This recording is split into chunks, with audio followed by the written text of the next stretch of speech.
My parents cut my hair while I slept so I'd look less pretty at my sister's graduation. So I took revenge. I woke up in the middle of the night with a freezing chill crawling down my neck. A strange emptiness spread from the back of my head as if something had been silently taken away. The room was dim, but I could still catch a faint metallic scent, sharp, bitter, and familiar. My trembling hand reached for my neck. And then I saw them long, dark chestnut strands scattered across the pillow like remnants of a soul that had just been severed. I jumped out of bed, my heart racing erratically. My footsteps dragged across the carpet as if my body had lost all weight, stopping in front of the mirror. The mirror didn't lie. The long hair that once touched my back, the hair I had spent nearly a decade growing, was now jaggedly chopped, uneven strands, hanging lifelessly, cut with what felt like disdain. This wasn't a stylish short haircut. It was a declaration of va. I looked around the room trying to find a reasonable explanation for this nightmare. A break-in, a mad intruder. But then I saw it. The familiar pair of crafting scissors lying neatly on my desk. The same ones my mother used to clip coupons and old receipts. Right beside them was a small sticky note. The handwriting messy but unmistakable. Don't worry. Short hair makes you less noticeable. Today is Emma's day. Don't be selfish. Signed. I didn't cry. I didn't even scream. I just stood there. For a few seconds feeling like the sound had been drained from the entire world. Then my knees gave out. I collapsed to the floor, clutching the strands of my hair like they were the last pieces of dignity cut away from me in my sleep without a single word, without the slightest warning. In that moment I realized sometimes the people you call family are the very ones who want you to disappear just so someone else can shine. If they thought cutting my hair would silence me, they picked the wrong girl. This won't be a story about a girl hidden away. This will be the beginning of something none of them saw coming. My name is Lana. I'm 23 years old. And if there's one thing I've learned earlier than any of my friends, it's this. Fairness doesn't always exist within a family. I was born into a family of 4. But the spotlight only ever shone on 3 people: my parents and my younger sister, Emma. Emma was the golden child. From a young age she had big sparkling eyes, a radiant smile, and a voice that rang out with confidence. Whenever guests came over, my mother would proudly parade Emma out like she was some rare gem. She's taking ballet. And she's excelling in French too. She'd gush. And me? I was left in the kitchen washing glasses or sitting quietly in my room. If someone asked about me, my mother would just smile and say, "Lana's such a good girl. Never causes any trouble." I didn't cause trouble, but no one remembered me either. I was the background child, always agreeable, always stepping aside, always disappearing at the right time. While Emma had piano lessons since she was 5, I taught myself guitar from old books borrowed at the library.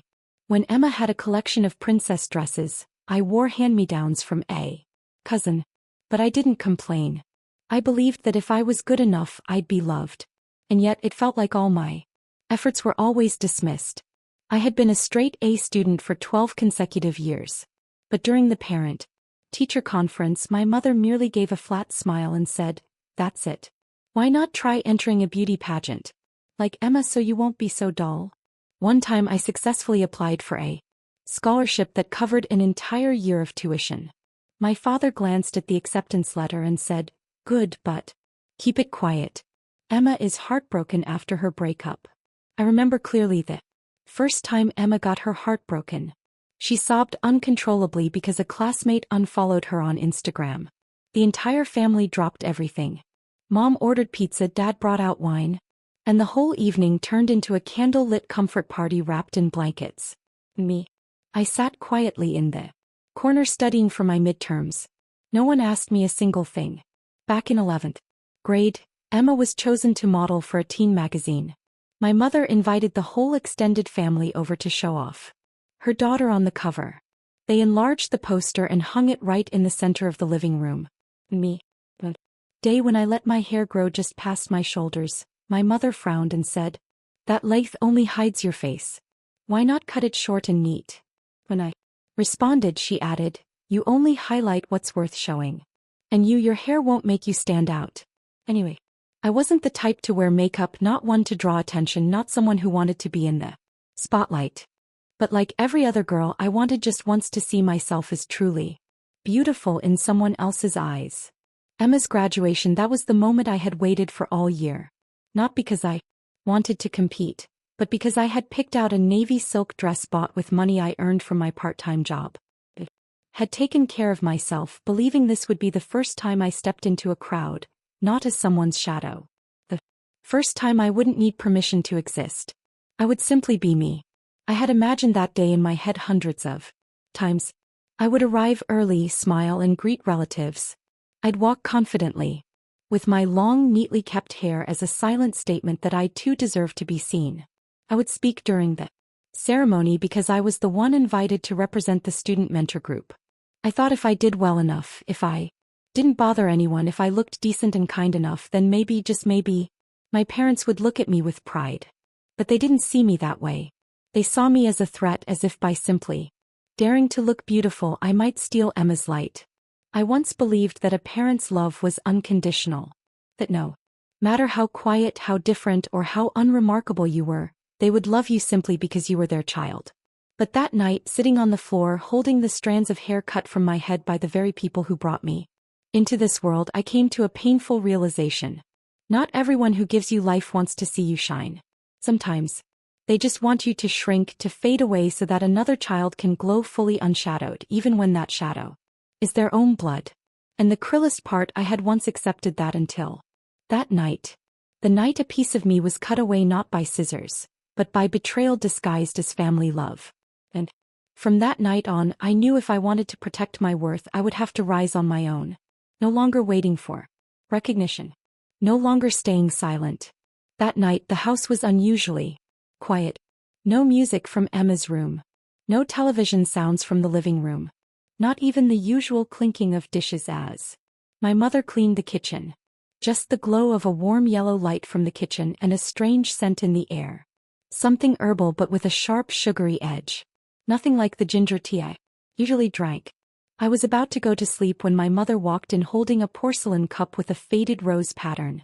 She smiled softly, a smile that lacked its usual sharp edge. "Drink this, Lana. It's chamomile tea. Helps you sleep well. You need to look fresh tomorrow. It's graduation day after all." I was a little surprised. My mother had never brought me tea before. She had never cared whether I slept well or not. But the way she handed me the cup natural study made me feel foolish for even thinking of refusing. For the first time in years, I felt like I was being included in the family picture, even if just as a background color. I took a sip. The tea was sweeter than usual. A hint of syrupy sweetness that left my throat strangely dry, but I didn't think much of it. I drank the rest, placed the cup on the table, and told myself not to question a rare moment of care. When I opened my eyes, the sky hadn't fully brightened yet. But something felt wrong. My body was heavy, as if I had just crawled out of a deep, dreamless sleep. My neck was cold and there was a strange emptiness at the back of my head, a hollow space I had never felt before. I reached up to my head. Nothing was there. I bolted out of bed, looked into the mirror, and my throat released a scream that didn't sound human. My hair, the waist-length hair I had cared for with all the patience and tenderness I could give over nearly a decade, was gone. Sloppily cut, uneven chunks missing, as if someone had ripped it away in my sleep on purpose. Where's my eyelashes, one side still long, the other trimmed short to the roots. I looked at myself and couldn't recognize who I was. My scream echoed through the silent house, but no one came. No one opened a door to ask what had happened. I went downstairs. My mother sat calmly at the dining table, stirring her coffee. She looked at me over the rim of her steaming cup, her eyes showing no surprise, no guilt, only a quiet stillness, like I had simply spoken too loudly while Emma was sleeping. "Just hair," she said, as if she'd broken a nail. "You should focus on supporting your sister. Don't make a scene." I couldn't believe what I was hearing. My father, still in his pajamas, sat at the other end of the table holding the morning paper. He didn't even look at me. Just said one thing, so detached it. "Chill me. Don't mess things up. Emma needs a perfect day. No distractions." Well, distractions. That included me. I stood there in the kitchen with my butchered hair and a soul that felt like it had shattered inside my chest. Didn't feel like anger. It was worse. It was emptiness. That moment when you realized you weren't just betrayed, you were deemed a nuisance. An unsightly backdrop that needed to be removed. I didn't cry. I just turned away, silently pulled my phone from the pocket of my hoodie and switched on the voice recorder. I started recording everything. Every word, every careless remark, every glance that used to make me wonder if I was just too sensitive. Now I knew it wasn't my imagination. They truly wanted me to disappear from the family portrait just because I might look prettier on Emma's big day. I walked back to my room, locked the door, sat on the floor and replayed old voice recordings I had saved for therapy. Phrases like, Lana should know her place in this family. Don't let her post photos with Emma. Makes everything look cheap. With hair that long, her sister fades into the background. I used to think those were just throwaway comments. Together they formed a clear picture of favoritism, of deliberate exclusion, of emotional manipulation wrapped in the disguise of family love. As I sat there, in the dim early light with strands of hair scattered at my feet, I knew this was no longer just about a haircut. This was about my life, my worth, something I would have to protect myself.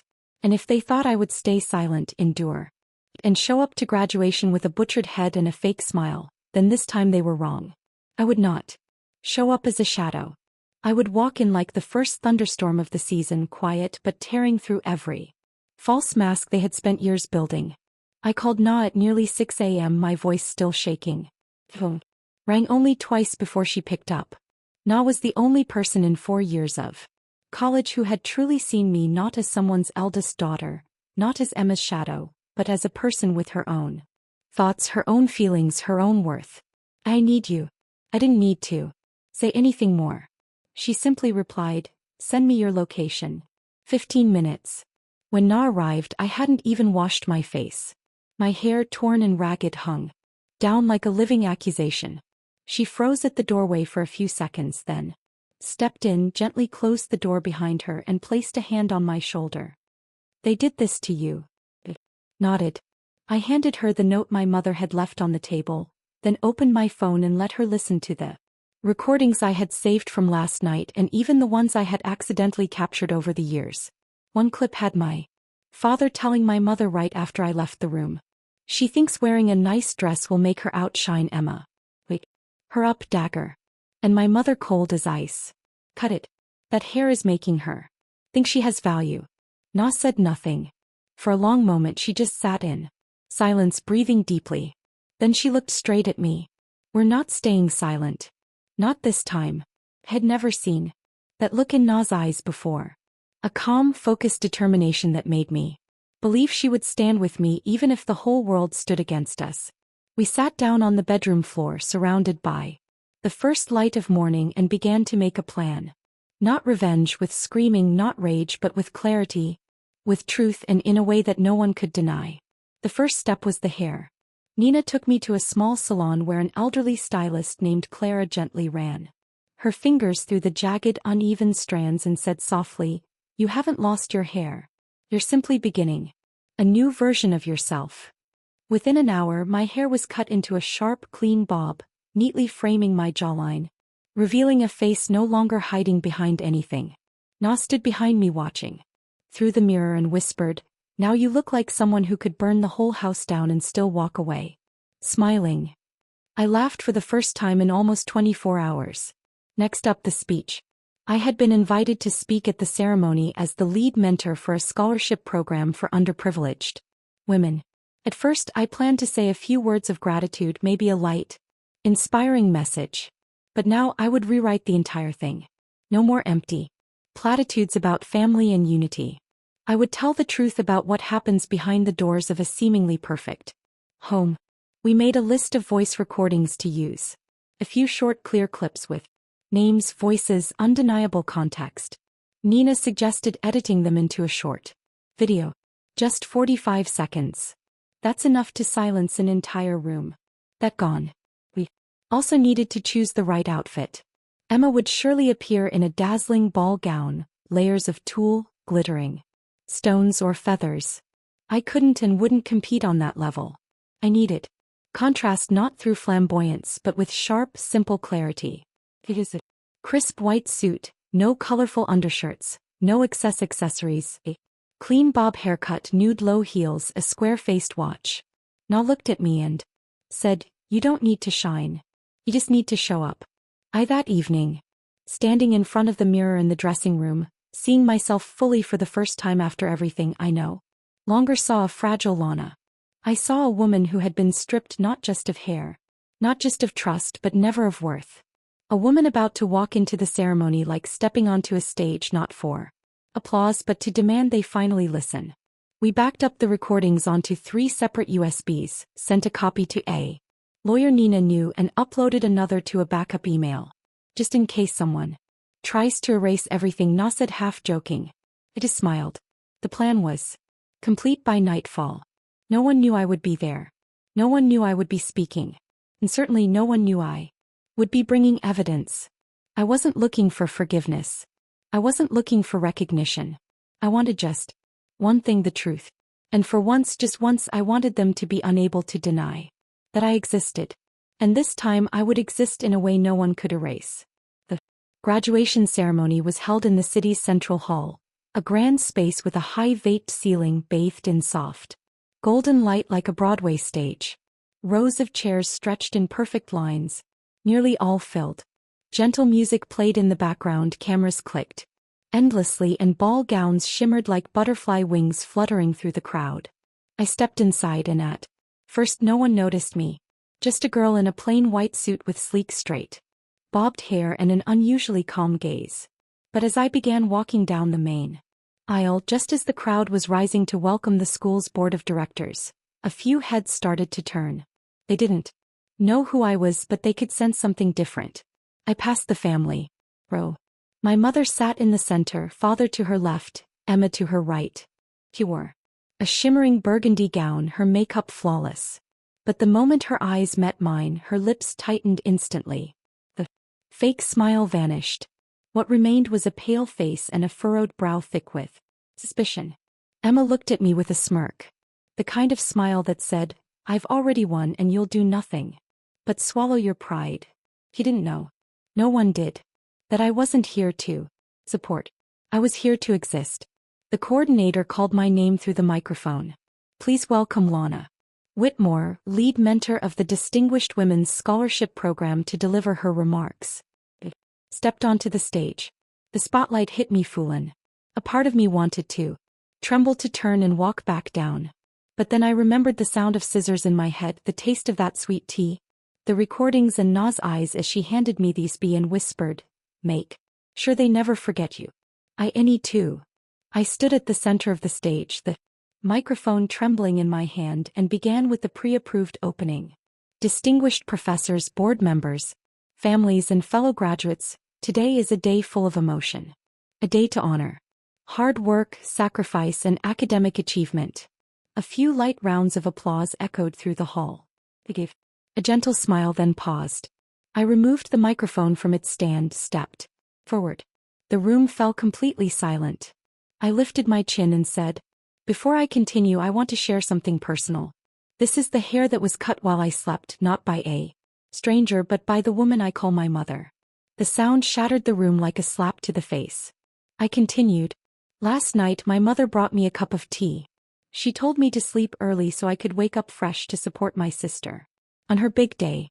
And when I woke up, the hair I'd spent 10 years growing was gone, just like my trust." The auditorium was frozen. No one moved. I unlocked my phone and played the first recording. My mother's voice rang out cold and unmistakably clear. It shouldn't be more noticeable than her sister. Cut it. Let her remember her place. Murmurs rose from the back rows. A man pulled out his phone to record. A professor in the front row raised his hand to his mouth, eyes glassy. I went, All my life I was taught to stay in line. That when your little sister cries, you should disappear so you don't steal her shine. That if you're a bit too pretty, a bit too capable, it's considered selfish." I turned toward the family seats. Emma was no longer smiling. She sat frozen, her hands clutching her dress tight. My mother had bowed her head. My father mumbled something under his breath, but I didn't need to hear it. There are families that don't need to hit you to make you hurt. They just have to look at you as if you were never meant to exist. And the moment you start standing tall, start believing you too deserve to be seen, they'll find a way to cut you out of the frame. I took a deep breath, then closed with this. You can't cut a girl away from her own worth. And sometimes it's that very betrayal that becomes the reason she begins to shine. There was no applause, no collective reaction, just silence, dense, heavy, and undeniable. I walked off the stage in complete quiet, but I knew that silence was the loudest sound I had ever created. As soon as I stepped down, a middle-aged woman, a professor from the psychology department, hurried over and grabbed my hand. You just did what hundreds of kids in this hall only wish they could. Thank you. Another student approached, holding out his phone. The clip of your speech is already spreading. Someone posted it. I looked up toward the row where my parents sat. They were getting up awkwardly, looking around like they were searching for an exit. I didn't call out to them. I didn't need their apologies. I didn't need a public act of repentance. I just needed them to know that this time they were the ones being exposed. And I, the girl whose hair had been cut in the dark, was now shining brighter than ever under the lights they once tried to keep me away from. Emma, on the other hand, was panicking, her eyes wide, lips pressed tight. Then without warning she stood. The sharp screech of her chair cut through the silence of the hall, drawing everyone's gaze. Without a word she rushed down the aisle, her heels clacking hard against the tile. Her ball gown swept the floor in a trail of chaos. Seconds later, the grand doors at the back of the auditorium slammed shut behind her. I got home after nightfall. My phone wouldn't stop buzzing. Messages, missed calls, notifications from every social media platform popping up like crashing waves. I hadn't opened anything yet, but I already knew what just happened could no longer be hidden. Na sent the first link. The video was filmed from the third row. Not the best angle, but the audio was crystal clear. My words, my mother's voice, and the silence that followed it had all gone viral on TikTok with a simple caption. They cut her hair so she wouldn't outshine her sister. She cut their silence instead. In just 6 hours, the video surpassed 1 million views. A Twitter user reposted it with the hashtag #YouCan'tCutPower. More hashtags followed. Graduation sabotage. Family abuse is real. Let her shine. The next day, the school paper ran a full feature on the front page. When scissors tried to silence a voice, Lana Whitmore's speech leaves a hall in silence. Local news station reached out by email asking for a live interview. The student magazine published an editorial titled, "Silence is no longer an option." Then came the email from the prestigious scholarship organization I had once been a mentee of in my freshman year, Silent Daughters Rise. They invited me to become the face of their new campaign, a nationwide initiative for girls who have been overshadowed in their own families. The offer included a full graduate scholarship and a speaking tour across universities nationwide. I stared at the email, my hands still trembling. Not from fear, but because for the first time my voice wasn't being strangled. Emma didn't stay silent for long. 3 days after the ceremony, a Reddit forum uncovered an alternate account named @Rocks199 that had been commenting viciously under every post about me. Don't believe her. She's just jealous. Such a drama queen. She's always playing the victim. Users quickly linked the account to the same email used to order Emma's graduation party dress. The hashtag #Emma exposed began trending. Brands that had partnered with Emma for her graduation promos quietly removed her name from their websites. Cosmetics company issued a statement. "We do not stand by emotional abuse or bullying, whether in families or in public." Emma's boyfriend, a photography major, posted a single story. Didn't know she hated her sister that much. A week later he unfollowed her and posted a solo photo from a light festival. No matching rings in sight. My parents tried to stay quiet, but not for long. An email circulated from the school board confirming that both were under investigation for causing emotional harm to a student, especially within an academic environment where I had served as a mentor. Some said they saw my mother crying as she left the disciplinary office. Others said my father had a shouting match with a professor after being confronted in the cafeteria. But I didn't confirm. I didn't follow up. I didn't need to. Knew they were for the first time feeling what I had once tasted, being seen through a lens no longer soft, no longer forgiving. And me, I didn't feel triumphant. I felt at peace when my video hit 10 million views. 5 days later, I received a message from a girl in Ohio. Lana, you gave me the courage to leave home. My mother once told me, don't do anything that makes your sister feel ashamed when people compare. I used to think it was my fault. Now I know I'm not crazy. I'm not. I'm grateful. I was just never allowed to shine. Thank you. I finished reading. Didn't cry. I simply closed my phone and looked out the window. Sunset light flooded the small room Na and I rented, casting golden hues across my face in the mirror. My hair was short now, but my eyes had never been this sharp. Someone once told me, hair can grow back, but trust once it's cut never reconnects the same way. I no longer believe in family the way I used to, but I believe in myself. And I've learned this. Sometimes it's not that you were cut out of the story. It's that you were meant to rewrite it in your own voice. For everyone to hear, and never apologize for standing tall, for speaking up. 3 months have passed since I stepped down from that stage in my white suit beneath hundreds of stunned stares and a silence as thick as the curtain that fell to end my family's long, quiet performance. From a phone-recorded clip, that story became what many called a wave of awakening in the community. I just saw it more simply.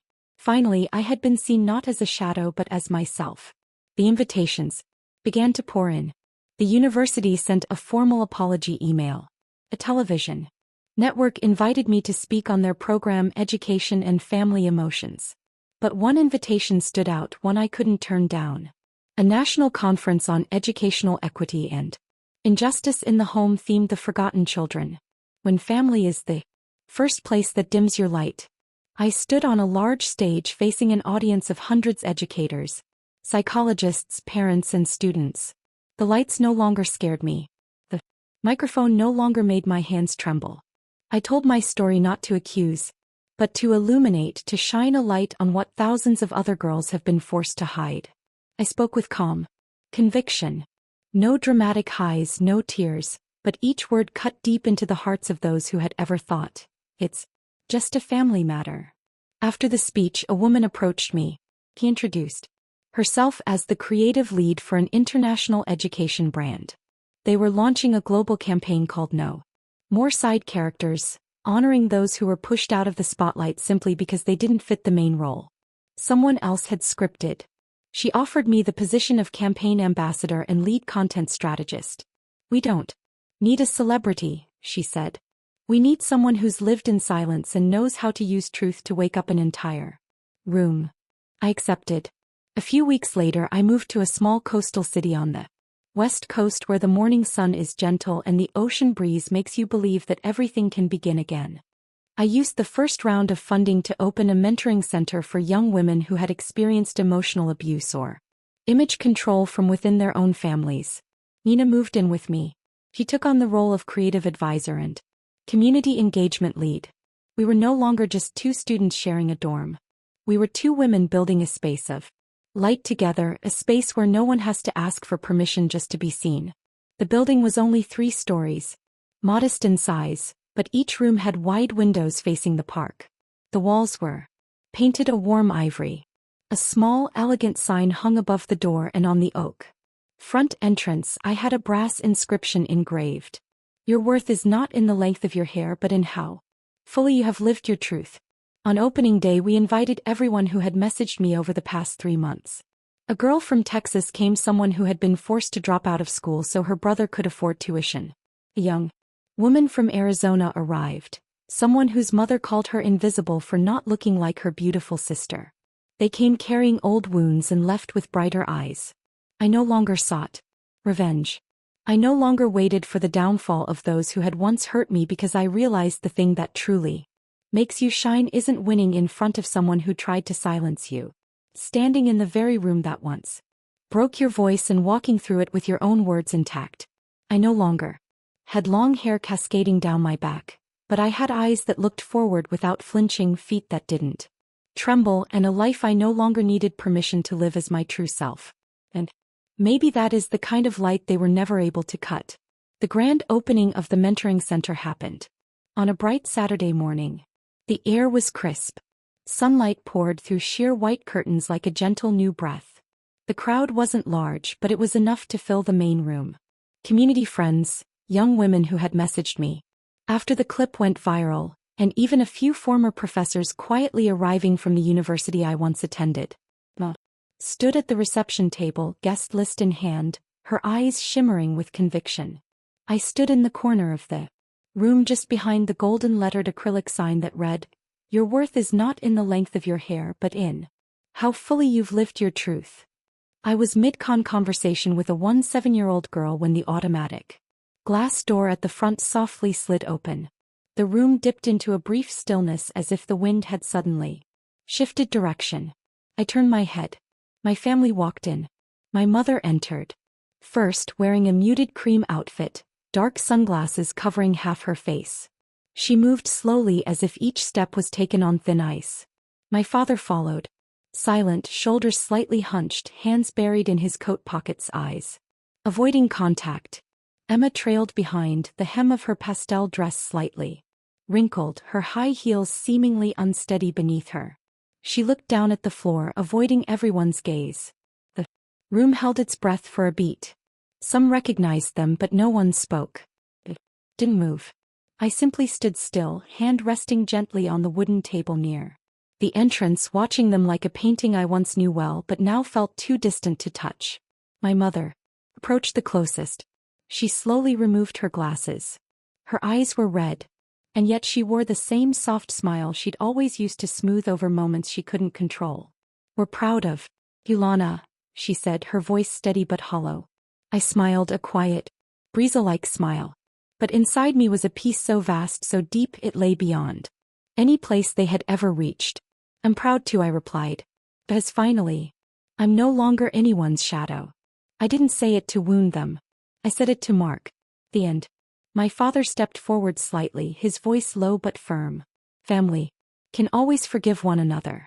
I turned, walked over to the reception desk where a small wooden box sat neatly on the counter.